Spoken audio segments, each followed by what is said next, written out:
గోంగూర టమాటా చేయడానికి ముందుగా నేను ఆయిల్ వేసుకొని ఉల్లిపాయలు వేసుకొని ఫ్రై చేసుకున్నాను.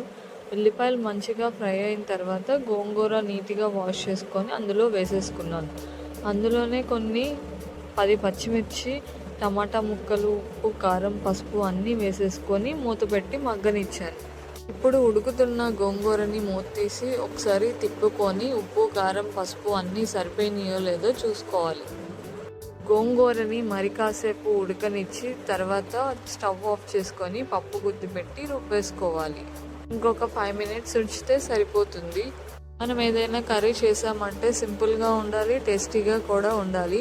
ఒక్కసారి ఈ కర్రీని ఇలా ట్రై చేయండి, చాలా బాగుంటుంది. ఈ కర్రీ రైస్లోకి, చపాతీస్లోకి చాలా బాగుంటుంది. మరిన్ని వీడియోస్ కోసం నా ఛానల్ని సబ్స్క్రైబ్ చేయొచ్చు కదా.